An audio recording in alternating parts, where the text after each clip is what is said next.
Rusting on iron को उतार लीजिए ना, जो अभी एक्सप्लेन किया वही बोर्ड पे लिखा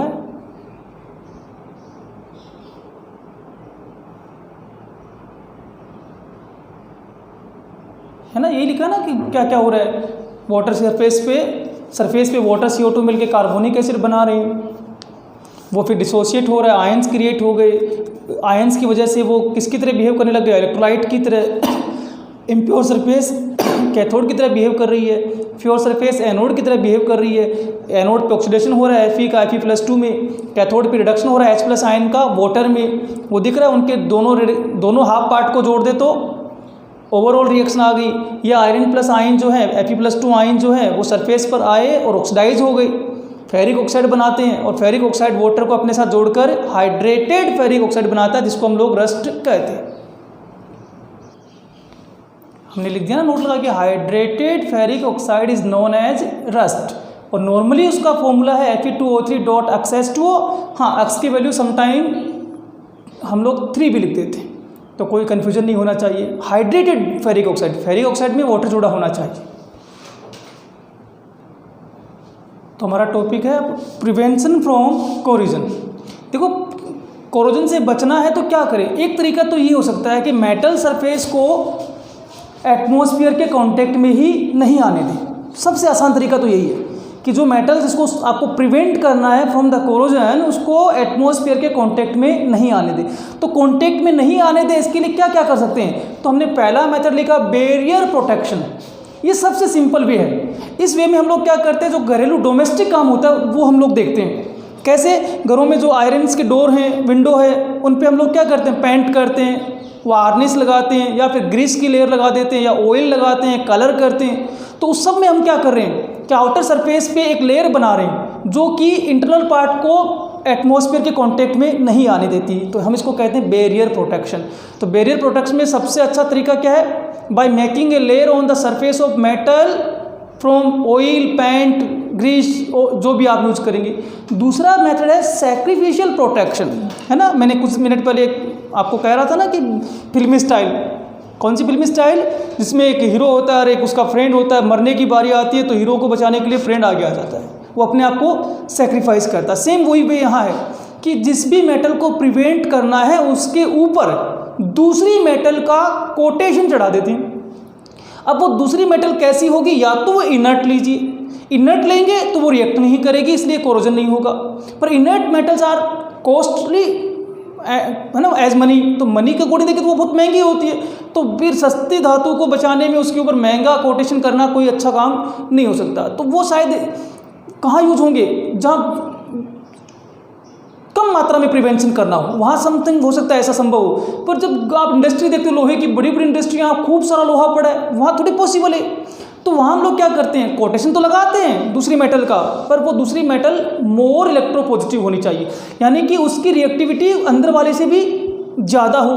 तो उस समय क्या होगा, जो बाहरी कोटेशन है वो ज़्यादा रिएक्टिव होने की वजह से पहले रिएक्ट करेगा और वो अपने आप को ऑक्सीडाइज करेगा, अपना कोरोजन करेगा, इंटरनल पार्ट को सेफ रखेगा। जब तक बाहरी लेयर बनी रहेगी तब तक इंटरनल पार्ट सेफ रहेगा। तो इस मेथड को सीधी सी भाषा में यूँ समझ लो कि अगर आयरन को बचाना है तो उसके ऊपर जिंक की लेयर चढ़ा दी हमने, है ना। Iron is coated by zinc layer. तो क्या होगा, जिंक है वो ज़्यादा इलेक्ट्रोपॉजिटिव एलिमेंट है, तो जिंक अपने आप को ऑक्सीडाइज करना शुरू करेगा।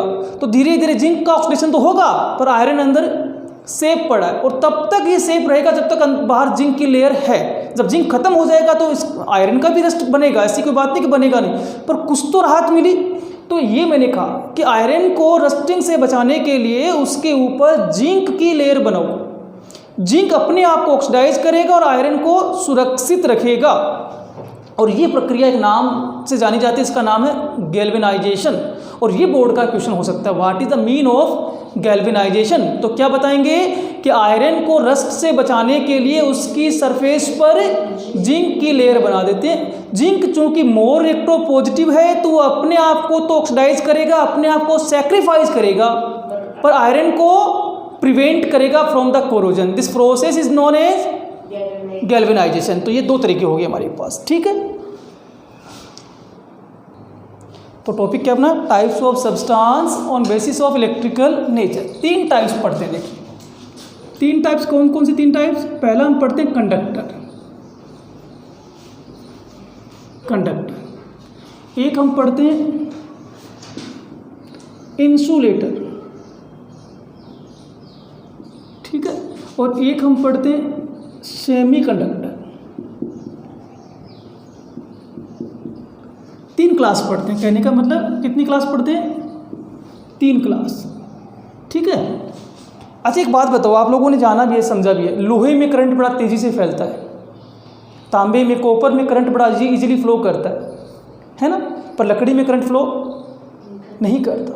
और सिलिकॉन, जर्मेनियम वो सब्सटेंस होते हैं जिनमें करंट फ्लो तो करता है पर कंडक्टेंस बहुत ही कम होता है, यानी कि फ्लो करने की जो टेंडेंसी है वो बहुत ही धीमी होती है। तो आपको यही 3 सब्सटेंस दिखाई दे रहे हैं। आपने कहा कि लोहा easily allowed to flow of current, iron जो होता है वो परमिट करता है, वो परमिशन देता है कि उसके अंदर से करंट इजीली फ्लो हो जाए, पर लकड़ी, रबड़, ये सब अपने अंदर से इलेक्ट्रिसिटी को पास होने की परमिशन नहीं देते, दे do not conduct electricity through itself. और कुछ एलिमेंट्स ऐसे होते हैं, जर्मेनियम, सिलिकॉन लाइक, कि वो कंडक्शन तो करते हैं पर the rate of conduction of electricity is lower as compare to iron. तो उनमें कंडक्शन तो होता है पर वो बहुत ही कम होता है। तो इस लिहाज से 3 प्रोडक्ट बने कि नहीं बने, कि जो इलेक्ट्रिसिटी को कंडक्ट करेंगे कंडक्टर, जो नहीं करेंगे इंसुलेटर, और जिनमें conduction of electricity in between them, इन दोनों के बीच में होगी, तो वो इंसुलेटर। तो यहाँ अपन कोई ज़्यादा लंबी चौड़ी डेफिनेशन नहीं करने वाले, सीधी सीधी भाषा में लिख दूँ, आप एग्जाम में लिख सकते हो, पर मुझे नहीं लगता है कि एग्जाम वाले आपसे इतना छोटा क्वेश्चन पूछेंगे। तो यहाँ डेफिनेशन क्या बनी बताओ? Substance allowed to flow of electric current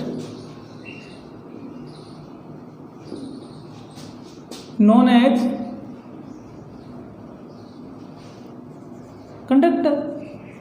बोलो सही है क्या? जिन सब्सटेंस में इलेक्ट्रिसिटी फ्लो होगी वो कंडक्टर। ये यहाँ मैं डेफिनेशन नहीं बनाने वाला, do not allow flow of current.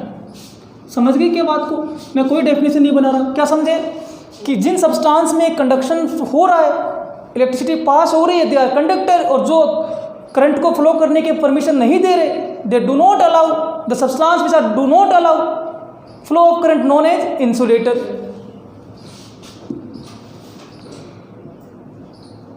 Conduct electricity but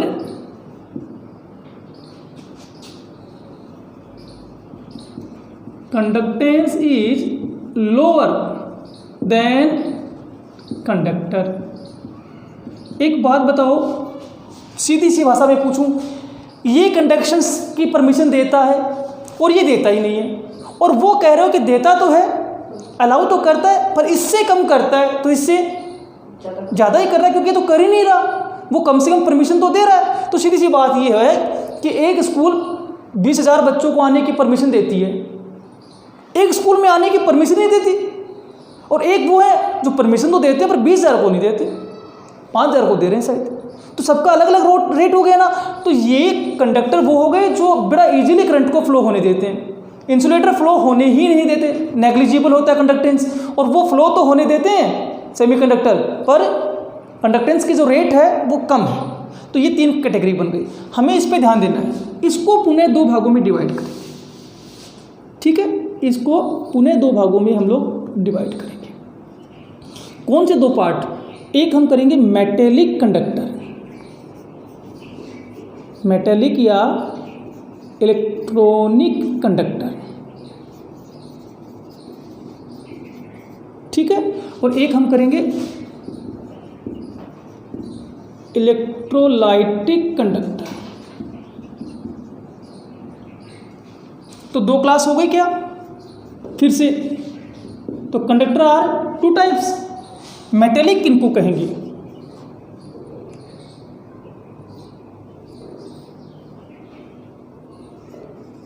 conductor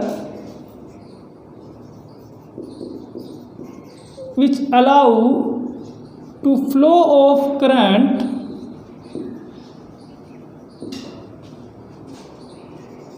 without any chemical or physical change.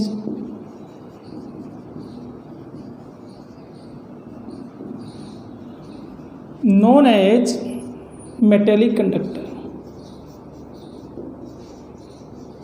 आई क्या बात समझ में? क्या समझ में आई कि ये वो मेटल्स हैं, मेटेलिक है तो मेटल्स तो हैं ही, पर मैंने कहा कंडक्टर कोई भी सब्सटेंस होता है जो सब्सटेंस अपने अंदर से इलेक्ट्रिसिटी तो पास करता है, पर ड्यूरिंग दिस कोई चेंज देखने को नहीं मिलेगा। जैसे देखो घरों में वायर लगा होता है, वायर में इलेक्ट्रिसिटी आती है, चली भी जाती है, पर क्या वायर के अंदर कोई चेंज हो रहा है? कोई फिजिकल केमिकल किसी प्रकार का कोई चेंज हो रहा है? कभी देखा कि वायर अपना रंग बदल रहा हो या वायर अपनी कोई केमिकल कंपोजिशन बदल रहा हो? ऐसा कुछ नहीं होता। बस केवल क्या करता है? कंडक्शन करता है, इलेक्ट्रिसिटी को आने की परमिशन देता है, but during the conduction of electricity no chemical और physical change. This type of conductor are known as metallic conductor. Second part देखो, इसी में क्या लिखा? इलेक्ट्रॉनिक। इसी के नाम को मैंने क्या लिखा? इलेक्ट्रॉनिक। मतलब साफ है, फ्लो ऑफ करंट, इनमें जो फ्लो ऑफ करंट है वो किसकी वजह से है?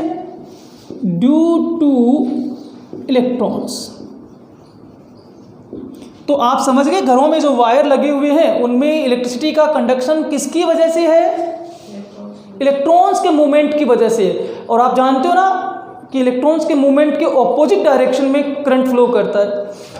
ठीक है। तीसरी बड़ी बात अगर मैं आपसे कहूं तो आपने एक तो क्या कहा, मेटेलिक कंडक्टर वो है जिनमें कंडक्शन हो रहा है, इलेक्ट्रिसिटी बहुत इजीली जा रही है, पर कोई केमिकल फिजिकल चेंज नहीं हो रहा।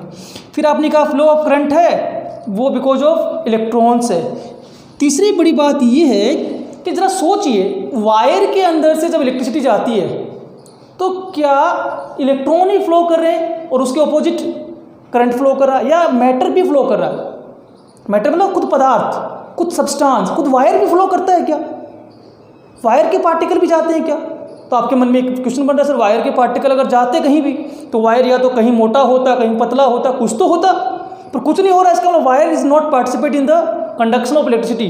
केवल क्या हो रहा है? इलेक्ट्रॉन्स फ्लो कर रहे हैं और उसके ऑपोजिट करंट फ्लो कर रहा है। इसका मतलब मैटर यहाँ इन्वॉल्व नहीं है। तो ड्यूरिंग द इलेक्ट्रिसिटी या in the process of conduction of electricity matter is not involve it.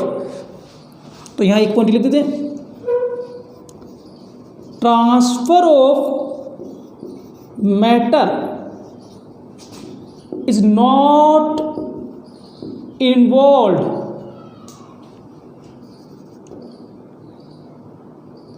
In metallic conductance. देखो बेटा एक बात याद रखना, मेटेलिक कंडक्टर के कंडक्टेंस को क्या बोल दिया मैंने? मेटेलिक कंडक्टेंस या इलेक्ट्रॉनिक कंडक्टेंस। इलेक्ट्रोलाइटिक कंडक्टर के कंडक्टेंस को क्या बोल दूंगा?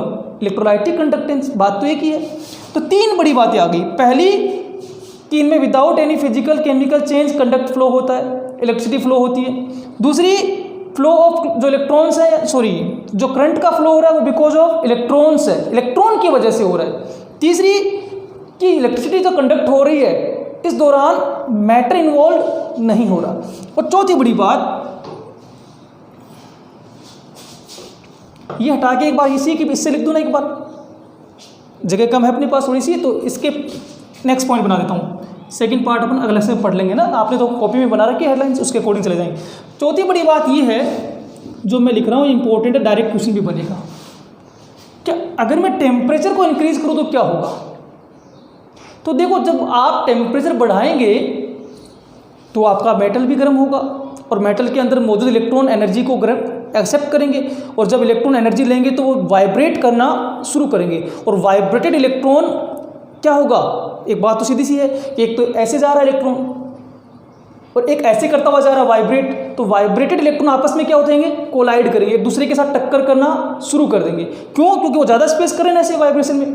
तो इलेक्ट्रॉन आपस में क्या हो रहे हैं? टकरा रहे हैं। और इलेक्ट्रॉन जब आपस में टकराएंगे या कोलाइड होंगे एक दूसरे के साथ, तो वो उस समय रेजिस्टेंस डेवलप करते हैं, और रेजिस्टेंस डेवलप होगा तो कंडक्शंस कम हो जाएगा। तो ये इंपॉर्टेंट बात है। on increasing temperature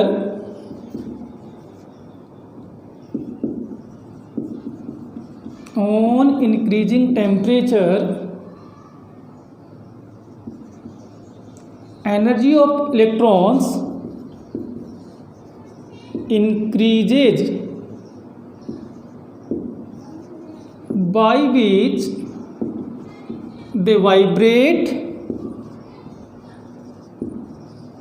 and collide to each other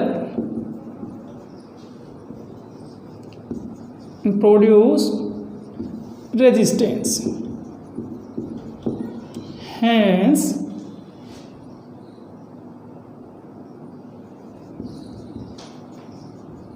metallic conductance decreases.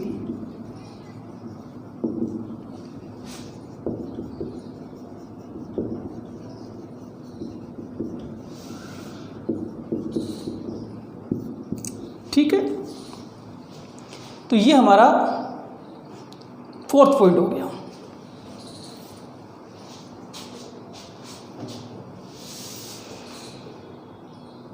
Clear?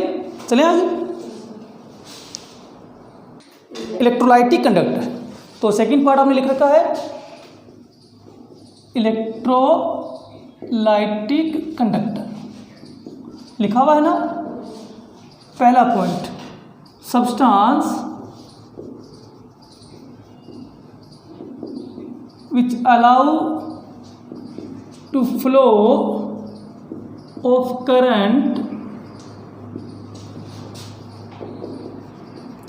in their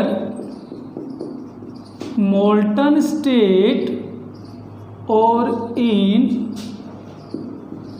aqueous solution are known as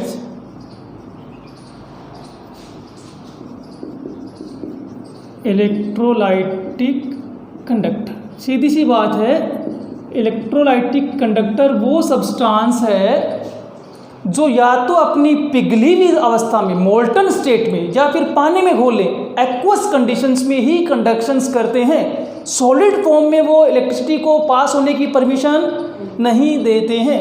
यानी कि सीधी सी बात है, दे do not conduct electricity in their solid state. तो इनमें सॉलिड स्टेट में कंडक्शन नहीं होता है। एक बात बताओ, पिघली हुई स्टेट यानी कि मोल्टन कंडीशंस या एक्वस में क्या होता है, ये अपने आयंस में ब्रेक हो जाता है और उसी आयंस की वजह से कंडक्शन होता है। तो एक ये भी बनाया कि flow of current is due to ions. तो एक बात बताओ बेटा, इलेक्ट्रोलाइटिक में और मेटेलिक में डिफरेंस आ रहा है ना, कि वहाँ कंडक्शन बिकॉज ऑफ इलेक्ट्रॉन्स है और यहाँ कंडक्शन बिकॉज ऑफ आयंस है। फिर अगली बात, during flow of current physical और chemical change occurred in conductor. अगर इलेक्ट्रोलाइटिक कंडक्टर है तो उसमें फिजिकल या केमिकल चेंज होता हुआ दिखाई देगा। आप कहोगे सर कैसे? तो नमक है, सोल्ट है, सॉलिड है, NaCl है, पानी में डिजोल्व करोगे तो कंडक्शन होगा। टूट गया किसमें? Na+ और किस कौन से स्टेट में आ गया? Aqueous, liquid. तो एक चेंज तो यही दिखाई दे रहा है आपको कि फिजिकल स्टेट जो सॉलिड थी वो लिक्विड हो गई। तो क्या this is not physical change है ना? तो हमने यही तो कहा कि केमिकल भी हो सकता है, पर केमिकल हो नहीं हो पर फिजिकल तो होगा। तो वायर में तो कोई चेंज नहीं हो रहा था, तो यहाँ क्या हो रहा है? During flow of current physical और chemical change occurred in conductor. तो वो इलेक्ट्रोलाइटिक की स्पेशलिटी है। फिर बड़ी बात और लिखी अपन इसके आगे, तो हमने मेटेलिक में क्या देखा था? जो मेटेलिक में हो गया और जो यहाँ नहीं पड़ा, ऐसा कोई पॉइंट है क्या? देखिए आपने मेटेलिक में एक डेफिनेशंस बनाई, एक डेफिनेशन यहाँ बनी। मेटेलिक वो होते जो सभी फॉर्म में कंडक्शंस दिखाते हैं, किसी भी फॉर्म में क्यों ना हो, पर ये केवल एक्वस या मोल्टन में दिखाते हैं, सॉलिड फॉर्म में शो ही नहीं करते। इनमें फ्लो ऑफ करंट आयंस की वजह से है। इनमें फिजिकल और केमिकल चेंज भी देखने को मिलेगा। यहाँ ट्रांसफर भी होता है। आप उसे ट्रांसफर कैसे होता है? अरे भाई एनोड पर एनाइन जाते हैं, कैथोड पर कैटाइंस जाते हैं। तो आपको सर वो तो जाने ही थे, आयंस की तो बात की थी, पर आयंस किसके हैं? Na+ के। तो वो Na+ मैटर नहीं है क्या? क्या वो सब्सटेंस का पार्ट नहीं है क्या? हाँ, तो यहाँ वो भी है। Electrolytic conductivity involve transfer of matter in form of ions. तो यहाँ आयंस की फॉर्म में मैटर का ट्रांसफर होता है, जबकि वहाँ किसी भी मैटर का ट्रांसफर नहीं होता था। और फाइनल बात जो सबसे इंपॉर्टेंट है वो टेम्परेचर वाली आ गई। तो on increasing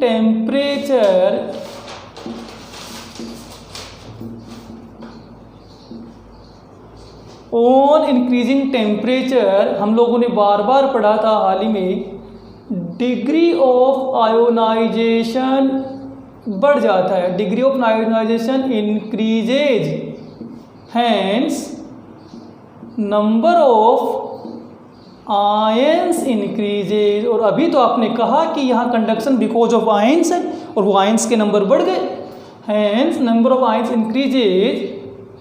so as a result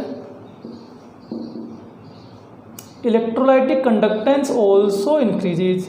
electrolytic conductance also increases. ठीक है, तो यानी कि इलेक्ट्रोलाइटिक कंडक्टेंस